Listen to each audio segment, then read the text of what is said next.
গাজায় যুদ্ধবিরতি কার্যকর ও বন্দি বিনিময়ের পর এখন প্রশ্ন উঠেছে ভূখণ্ডটির দায়িত্ব কার হাতে যাবে, হামাসের ভাগ্যে কি ঘটবে, আর ইসরায়েলি সেনারা কি পুরোপুরি গাজা ছেড়ে যাবে? ট্রাম্পের ২০ দফা চুক্তির দ্বিতীয় ও তৃতীয় ধাপে কি রয়েছে সেগুলো নিয়ে এখনও সুরাহা না হওয়ায় পরবর্তীতে গাজার ভাগ্যে কি ঘটবে সেটি এখনও ধোঁয়াশা। যুদ্ধবিরতি কার্যকরের মাত্র কয়েকদিনের মধ্যেই সেখানে নিজেদের নিয়ন্ত্রণ আরও জোরালো করেছে ফিলিস্তিনের স্বাধীনতাকামী সংগঠন হামাস। তবে ভিন্ন কথা বলা আছে মার্কিন প্রেসিডেন্ট ডোনাল্ড ট্রাম্পের ২০ দফা যুদ্ধবিরতির চুক্তিতে। চুক্তির প্রথম দফায় আছে যুদ্ধবিরতি কার্যকর ও বন্দি বিনিময়।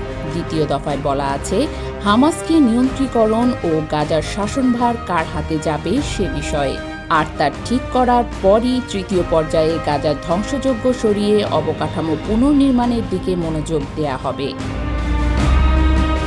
প্রশ্ন উঠেছে চুক্তির প্রথম দফায় যুদ্ধ শেষ ও বন্দি বিনিময়ের পর গাজার শাসনভার কার হাতে থাকবে, হামাসের ভাগ্যে কি ঘটবে, ইসরায়েলি সেনারা কি পুরোপুরি গাজা ছেড়ে যাবে কিনা।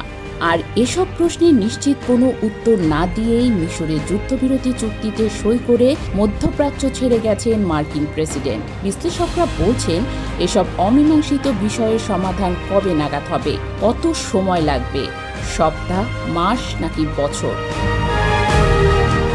যুদ্ধবিরতি আলোচনার শুরু থেকেই হামাস সাফ জানিয়ে দিয়েছে কোনো বিদেশি শাসক নয়, যুদ্ধ পরবর্তী গাজার নিয়ন্ত্রণ থাকবে ফিলিস্তিনিদের হাতেই।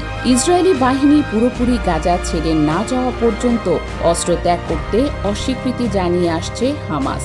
অন্যদিকে ইসরায়েলির দাবি হামাস নির্মূল বা নিয়ন্ত্রীকরণের আগ পর্যন্ত গাজা ছেড়ে যাবে না তারা। ট্রাম্পের শান্তি পরিকল্পনায় বলা আছে যুদ্ধ শেষ হলে হামাসের বদলে গাজার আইন শৃঙ্খলা নিয়ন্ত্রণের দায়িত্ব থাকবে আরব দেশগুলোর নেতৃত্বাধীন আন্তর্জাতিক নিরাপত্তা বাহিনী। একই সাথে দায়িত্বে থাকবে মিশর ও জর্ডানের প্রশিক্ষিত ফিলিস্তিনি পুলিশও। আর এরপরই গাজা ছেড়ে চলে যাবে ইসরায়েলি বাহিনী। এছাড়া গাজার রোজকার প্রশাসনিক কার্যক্রম পরিচালনা করবে ফিলিস্তিনি টেকনোক্র্যাট প্রশাসন। তারা গাজা পুনর্গঠনের নেতৃত্বও দেবে বলে ট্রাম্পের পরিকল্পনায় বলা হয়েছে।